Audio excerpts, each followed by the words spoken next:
মৃত ব্যক্তির জন্য কোরআন খতম করা জায়েজ না না জায়েজ সম্পর্কে জানতে চাই।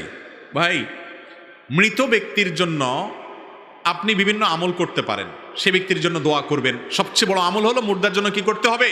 আল্লাহ আপনি তাকে মাফ করে দেন, এভাবে দোয়া করবেন। এর পাশাপাশি মৃত ব্যক্তির জন্য আল্লাহর কাছে আপনি দান করবেন, আল্লাহ দানের সওয়াব তাকে দেন, তার পক্ষ থেকে উমরা করবেন, তার পক্ষ থেকে হজ করবেন, এগুলো সওয়াবের কাজ। কিন্তু মৃত ব্যক্তির জন্য আপনি লোক ভাড়া করে কোরআন পড়াতে পারেন না। কোরআন আপনি নিজে তেলাওয়াত করে এর সওয়াবটা তার উদ্দেশ্যে যদি দিতে চান হাদিয়া, সেটাও অনেক উলামা ইকরামের ফতোয়া আছে, জায়েজ আছে। অনেক উলামা ইকরাম নিষেধ করেন, মুখতালাফি। কিন্তু আপনি নিজে করেন, লোক ভাড়া করে যদি আপনি কোরআন শরীফ পড়ান, কোরআন মাজিদ পড়ান মুর্দার জন্য, এবং সেই লোকের আপনি টাকা দেন, 10 জন মিলে পড়ে কোরআন খতম করে, এইটার ব্যাপারে এই কয়দিন আগে দারুল দেওবন্দ থেকে ফতোয়া প্রকাশিত হয়েছে যে এটা হারাম, এটা জায়েজ হওয়ার কোনো কারণ না, এটা না জায়েজ, এটা না জায়েজ।